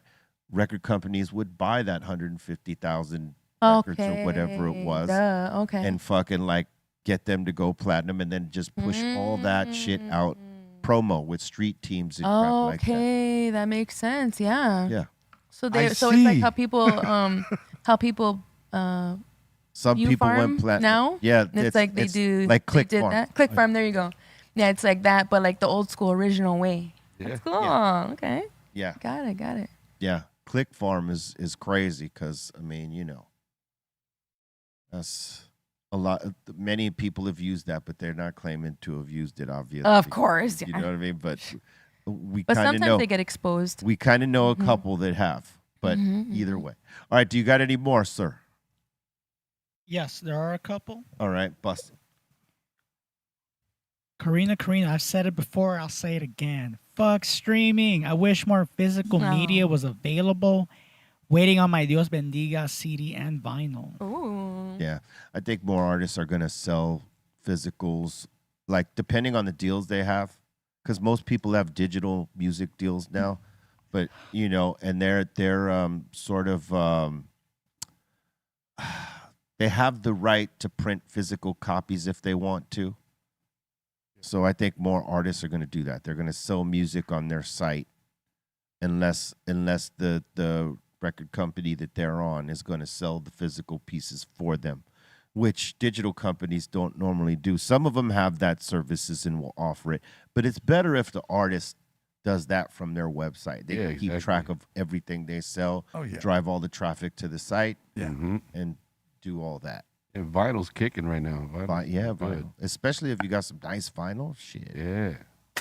Get out of here, B. They're buying all the old stuff too, man. It's insane. True that. Yeah. All right. Karina's back. I also support my favorite artists by going to shows and buying the merch, but you already know this, B. Yes, Much she does. love. We know that. Heck yeah. That is the truth. I've seen it. And that's all the super chats we have so far. Word up. Salute. More come as we go. We take them. We pop them off. You know this. Do you have submissions? Not today, sir. All right, cool. Yeah, man. Yeah. Would you bring Vinyls. back the 12 CDs for a penny? Oh, 12 CDs for a penny. remember those? No. Those- The mail-in CBS. yeah, whatever the TV guide. Remember? Yeah. Oh man. Nah. You know, it's a give and take thing with the physical copies because people have gotten used to not having to fucking store that. Yeah. You know what I mean? Yeah. Yeah. Because that was an issue. If you had like a fucking solid library, man, where you gonna put that? You got room. You got room for it. Oh yeah. You know, that used to like fuck with my head all the time. Like when I was collecting, like, fuck, do I got room for this? Where am I gonna fucking put this? Remember driving with a folder full of CDs and your shit? Yeah. Flipping through the pages to look Man, for a CD. I had books. One hand on the wheel, the other hand you're flipping through the CD book. Yeah. Man. I mean, I had books of CDs, like, you know, stacks. Like, Yeah. One page had Multiple like books. 4 or 6. yeah. And the reason I had books like that was because when I'd go with some of the homies to their prospective labels, like I could get every Sony record whenever I walked into the building. And Doobie, you know this, because you know our label was Rough House / Sony. Oh yeah. All our major meetings were at Sony, and whenever you go to Sony, they're like, "Hey, if there's any music you want, just go ahead, take it from the library because there's a library of every Sony I missed artist that. ever." Wow. And so I had a bunch of favorite, well, you know, bunch of artists that I liked on Sony, so I took those CDs. And whenever there was new artists, here, go to us real quick. Boom, there you go. Whenever I'd go get like the classic records and then like new artists that Sony was popping off now. So I had a major collection from Sony by itself. Oh shit. Right? Man. But But whenever- whenever shit I could too. imagine. But whenever I'd go over to Tommy Boy with Muggs or whatever, go through their catalog. If I went to a meeting with somebody at Warner Yeah. Brothers, or when I went to a Cube was releasing Lethal Injection, I went with him to his label when he was on, I believe it was Priority. Priority, right? yeah. Wow. And they're like, "Hey, whatever you want from the library." Damn. Okay.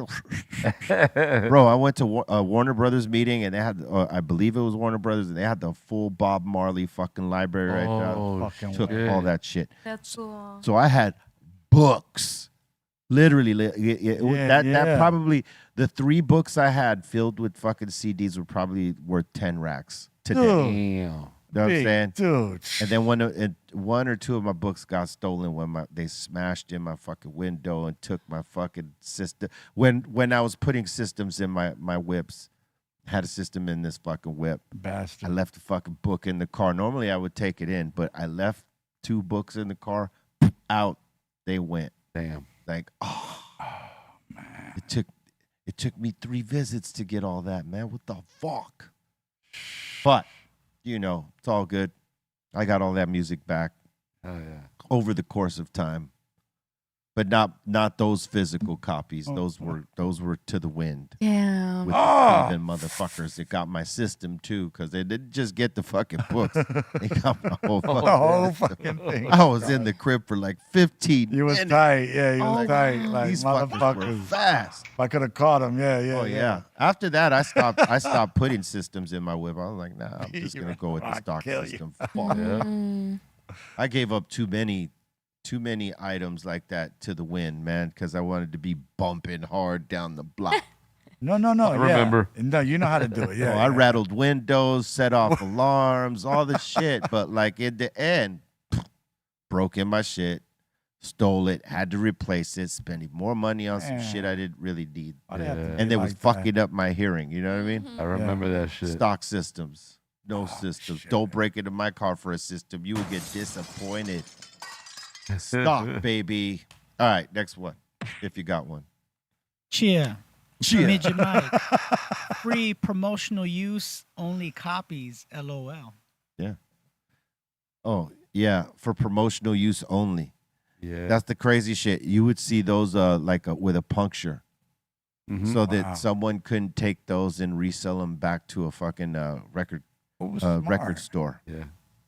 You know what I mean? Because they got that little puncture in it. Yeah, the irregular stamp or whatever. You know, like you can't resell it. Yeah, you no know, resales here. This is strictly for promotional use only. Right on. The word. Sometimes they'll like slice the spine on the CD. Well, Oh, because okay. because sometimes some of them mom and pop shops wanted to make a little extra money, so they would try to slang the promos, and they're like, no. Yeah, I remember that. Yeah. You ain't gonna make extra money off us. No. Here you go. Here's the promo. Give them to all your peoples. Give them out on the. Before it was called the meet and greet, it was called the in store. Because the artist was in the store. He was the artist was meeting greeting people, but they didn't call it then yet. Yeah. That yet. In store sounds so much cooler. Yeah. Well, that was More it was formal, a you record know? company term. I think I believe the cannabis industry or something came up with the fucking meet and greets. Because with the music industry, they were called in stores. You'd be in store, and sometimes they plan it out. If you had fans, they'd line up your fans to like get autographs or pictures or whatever. And if you were a new artist and you didn't have any, you were there to try to upsell your record and create a line. I remember our first one, like. No one knew who the fuck we were, but we were in the store and people were like intrigued by like, who the fuck are these guys over here? Right on. Oh, they got a new record. What's that? What's your record? Oh, it's this one right here. Oh yeah, hey, That's cool. And that's how it started for us. We didn't have nobody at our first ones, and then little by little, I love how you explain it. That's dope. Oh yeah. Yeah, but those were necessary. Those were a part of the rollout. The rollout, yes, with the major labels, like you do the meet and greets or the in stores to get down. It ain't even for the fans, really. It becomes for the fans later, but initially it's for you to go shake hands with the people that are going to sell your record at that fucking store. Yeah. Like if you meet fans and you do the handshakes and all that shit, but really it's the photo at the end with all the people that are behind the counters with the store manager and all that shit. They're the ones that are going to make sure you got placement and that they're upselling your shit. Oh, you like hip hop? Hey, have you heard about this new record? This right here, people are saying is the shit. You should check this out. Okay. That. So like when an that artist, makes sense. So you're not only dealing with fans and building the connection with the fans, you're also building the connection with people that are selling your fucking physical copies there when they existed.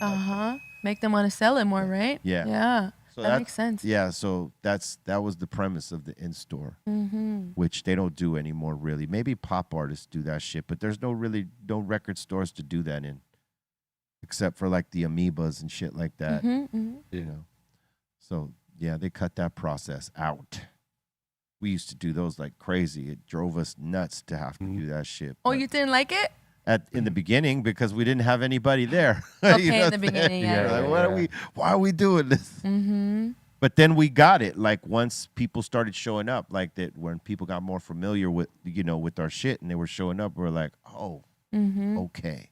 It's so cool as an artist to have those moments in the beginning where it doesn't really go how you hope it's going to go or how you expected it to go, but it's a really humbling experience. And then it gives you that ability to relate to the artists who are in that position, because it's like, if you're an overnight celebrity, you skip all the steps. All the things. And you don't know how to handle those beginning moments and everything in between, Yep. And you learn a lot along the way up on that slope. You're supposed to. And it's also good to have that like empathy and compassion and understanding for the people at that level as well. Yeah, and it's all building blocks because there's a small percentage that it happens overnight. It's not overnight for everybody. You might perceive that as a fan, like this artist got signed, and you think because they got signed they're going to be a star. That's not always the case. It just means they got an opportunity in front of them. They could be a star, but they're not yet. But perception was that you got a deal. You're like fucking living, your life of the rich and famous. That's rock star. That's false perception. There's work that gets put into that. Oh yeah. It ain't easy doing what we do. No, man. I remember doing an in-store at Amoeba for the Psycho Realm, the Six Symphonies album. and the line wrapped around the block because the whole place was full, first floor, second floor slammed, and we were signing autographs to the last one. We had a Power 106 interview right after that with, remember Felly Phil? With that dude. And we show up to the interview late, and he was mad. And he got on the air, and he was kind of talking shit like, you know, these underground groups, they wonder why they never really, you know, get this radio exposure because they don't apply themselves to. And I look at the dude, and I go, let me tell you something, bro.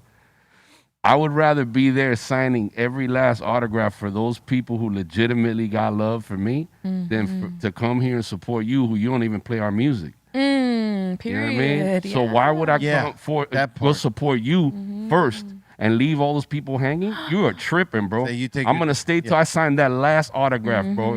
I give him the shirt off my back, but I won't do shit for you. Know what I mean? He was his whole shit was like, oh, like I'm doing you guys a favor. Yeah, Like, no, you're not, bro.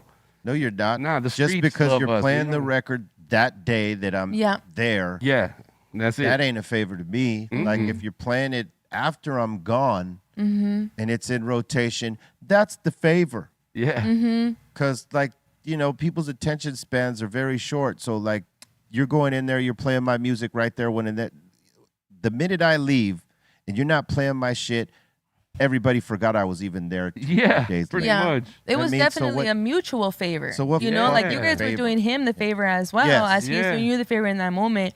And I think it's, people have acted like that with me too, like a couple people on the radio that I won't mention, you know, but I'm like, first of all, I never even got a record deal. I don't need the radio. I've done all this without you guys, you know, and the same, you know, with Cycle Round, it's like, what the hell? Like, we don't need that. You know, We're supported by the streets worldwide. So, you know what I mean? Especially these days when there's all these platforms that are sometimes getting better numbers than radio. That part. And when your radio, when your station is in, and your station is declined and you're no longer fucking that relevant. Yes. To say some crazy shit is ridiculous. Yeah, I remember somebody had me on their station, and then when I left, they were like, "Yeah, I didn't even know who you were." I was like, "Honestly, I didn't even know who you were either." Like, it goes both ways, you know. Like that's why I got this thing where it's like, you know, I'll only go to radio if it's certain people that I know and that I fuck with. Like I won't just go to radio because I already know. Look, why am I going to go there? I mean, if you got my shit in rotation all day, I'm going to go there. Obviously, you know, I'm going to show my appreciation for you, putting our shit into rotation all day. I mean, that's you know. Yeah. But if you just got me there for the interview and you're just playing my shit in that moment, what the fuck good does that do? I don't need to waste my time there. I really don't, because I mean, there's other avenues of pushing our shit that will put more light on it than what I'm doing here. You know, chances are the people that listen to your station, when I come on there and you're not playing the music that you normally play while I'm there and you're doing this interview, they're fucking checked out and tuned out and flipping to the other channel, unless they're fans of what we do. You know what I mean? And you don't play us enough to know if you have any of those fans left there. And here we are trying to, you know, win over a younger audience through this fucking interview that is irrelevant. And it's like, look, unless you're playing the music, there is not going to be any connection through this conversation. You have to be playing this shit into rotation for it to make sense.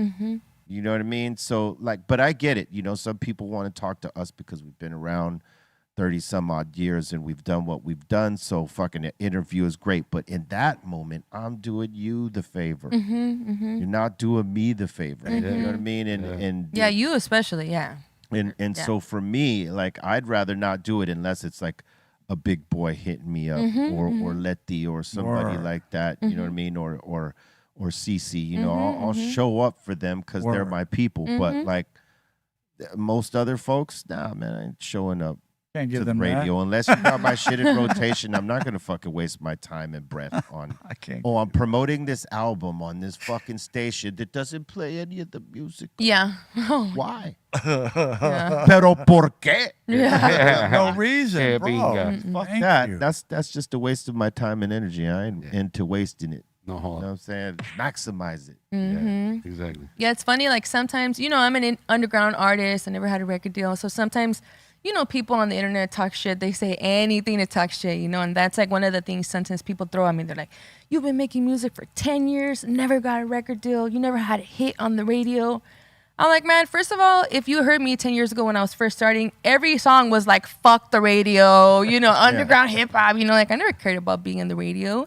And also it's like, I toured in 29 countries and 38 states, okay? A lot of artists who are signed are never going to have that experience, Thank you you. know? So Yeah. it's like, it's funny, like just the way people try to tear you down and then once in a great while, I make the mistake of saying that to the comment, you know? They're like, well, that you had to leave America because nobody likes your music here. Like, that's what they say to me. They're just traveling looking the for world. anything Here- to And talk I'm like, shit. people just say Here's Yeah. the thing, right? Rage baiting. Here's the thing. Yeah. Once upon a time, before technology and these platforms existed, you needed radio to be an artist. If you wanted to be a popular artist, you could be a not so popular artist, a very underground without the radio. Yeah. But it would be hard, and without these platforms to do that. These days, you do not need the fucking radio. The radio needs you. Especially if you got that hot shit, because they like the ones who play at least the hip hop shit or the rap shit, they're fucking declining in their fucking numbers because they don't even know the right shit to play, and they're playing a lot of the same shit. You know what I mean? And then they wonder why they went from number 1 to number 40 something. You know what I mean? And there's a disconnect there, and they can't figure it out. And really, they don't support the right music. They don't play the right music, and they don't got the pulse of their own fucking city, and that's why it's fucked up. You know what I mean? And it's a shame that they don't see that. But like now, you could pop it off on YouTube. You could pop it off on TikTok. You could pop it off on IG, which is so-so, but you could pop it off in all these different places and make a career run of it without radio. Yeah. People have been doing it. People are doing it right now on minor, mid, and major fucking levels. Yeah. That they don't get no radio play yet. They're doing some of the biggest shows, selling tickets, selling merch, viral songs that maybe ain't on the radio, but fucking they're viral in other places, and motherfuckers are getting work from that. Radio, I mean, it's just another medium. They're not the most relevant anymore, unfortunately for them. They're just free, so they're in every fucking system you can have, but that's about it. I mean, you could probably take a poll. How many people listen to regular radio? And it'd probably be like 2 people out of 10. Yeah, I never listened to it ever. Like literally. Only when my car turns on and my phone hasn't connected yet. I'm like, some music pops up, But then whenever it pops up, I always say, oh, thank God I'll have whatever, like my phone to play it, Yeah. Satellite radio is a little bit different. They're not hung up like traditional radio. That's all I listen to. Is You know what I'm saying? Sirius Yeah, XM. that's a little bit different. They Yeah. open it up and they don't fuck around, and I'm sure there's politics there too, like anywhere else, but it's a little bit more open. And no Okay. commercials. No Oh, commercials, wow. Yeah. no censorship on the songs. Oh, that's Sometimes cool. it gets a little fucked up. Yeah, but each you know. station is its own genre, kind of. You know what I mean? So whatever you're into, they got it. There's even like comedy channels and shit. Oh, with wow. Yeah. Kevin Hart rocking jokes, a bunch of different wow. comedians. That's You know cool. what I mean? Yeah, it's dope. Yeah, some people would rather listen to that than than to traditional radio, because traditional radio is so stiff, and it's not always a representation of what people that are listening to that station really want to listen to. Yeah. It's crazy. Whenever I'm in the car with somebody who only has the radio, I'm like, oh my God, this is the same. Like if we're driving for like a few hours, I'm like, it's the Same same shit. songs Thank you. the whole day. I'm Yeah. like, this is so annoying. Yeah, in a half hour, they'll start repeating that shit. Yeah, I'm Yeah. like, no wonder I stopped listening to it. Like, I think It's radio crazy. only has Oh. 8 to 12 spots, right? In between that sounds right. 8 and 12 spots of songs that they're going to play in mild and heavy rotation and a little bit of rotation. And it's only, I think it's 9 songs or something like that they key in on. Everything else is like they're testing it. Like, how are people going to respond to this song? And then the mixes, you know, they don't really, they don't fuck with that part because new music ain't going to pop there. Has to be standalone, like a DJ. New music, here, instead of in the mix. In hip hop, yes, maybe someone's breaking a song in the mix, but realistically, all the time is accounted for, right? And it's like 9 major artists getting a lot of airplay. You know, maybe 4 of those artists are like getting major. Some of them are getting mild, and some of them are getting minor. But it's those spots that you're going to hear all day. You know what I mean? Like just consistent rotation. And that's the fucking monotony of radio, is that they're not going to change it up. Whereas satellite, they're going to change it up. On YouTube, you could make your own playlist. On Spotify, there's a bunch of fucking playlists, and you could make your own fucking playlist. You ain't got to deal with the same shit. It happens every 30 to 45 minutes. And then start over again with these different commercials in the fucking middle of it. That's radio. I know because I worked there for a little bit. So I learned it. But this is where FM came from too. Doobie even was in it. That's right. I don't think you learned anything. But that's right. That was a trip to hear Doobie on the radio like that. Doobie learned anything, but you know he did work there. What did you learn, Doobie? I don't know. Don't tell me some random shit. I don't know. What did you learn? I learned a lot, man. Did you? I think I did. All right. Okay. I'll take that. You learned a lot. All right. Do you got anything else? Yeah. All right. We got Ceaseless, Salute, Medicine. What was your first thought seeing Psycho Realm perform at Olvera Street, and where they performing songs from the first album? No. They were not perform. Those songs didn't exist yet. They were doing songs that were like with the other with Joe, Brown Man Joe, at that time, and that's when Duke sounded kind of like Doobie, but with Duke's voice. Joe had his own style, and Jack, he was forming his own style at that point. But the music was made by different. I think it was made by TRT and some other folks. That was the first experience I had with Psycho Realm. And that was Olvera Street on Cinco de Mayo. A friend of mine called me and said, hey, you got to come see these guys. And I went and saw them, and I thought, they're fucking dope. As they were. From one year to the next, Duke changes his style completely. Sounds nothing like Doobie's style. It's his own shit. Jack finally formulated what would be his style, and now he was producing and making songs. So, you know, and then Joe stepped away, and I filled in Joe's spot. So that's pretty much how that happened. But yeah, they didn't sound anything like you hear them sound on that first album. I think I think I might have the reels somewhere, or maybe even a cassette tape of those first demos without me on them, and them sounding how they sounded before the convergence. Yes.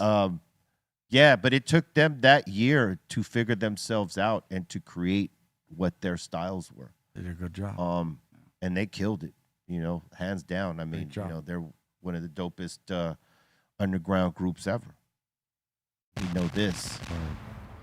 Hell yeah. Karina, I upload CDs to an old computer, put them on an SD card, and listen off an old Android phone with an SD card slot. It's my music / game phone. Nice. I'll be doing that too. Whatever works. That's how they're doing it now these days. Dope. Salute, not sure 72. I should hit up Damon. Yeah, we haven't had him over here in a minute. I gotta call him.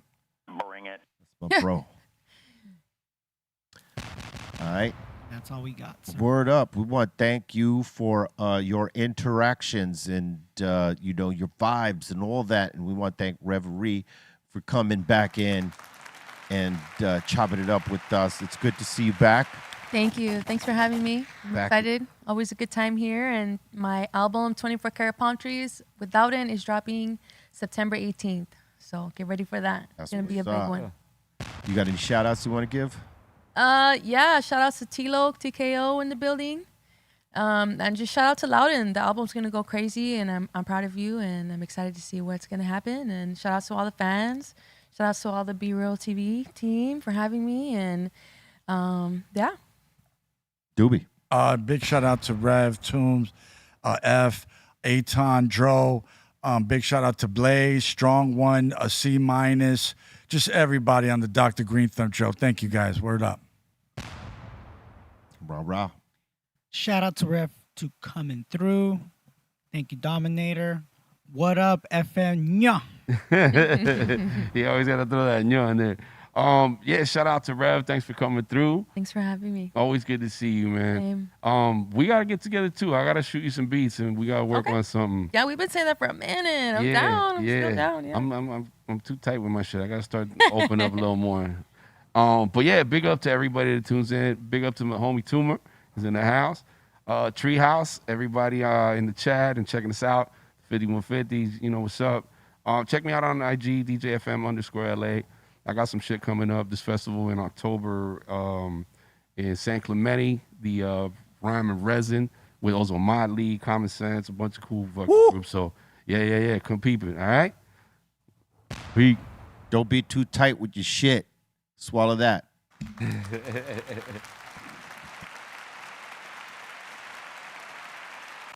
BREALTV.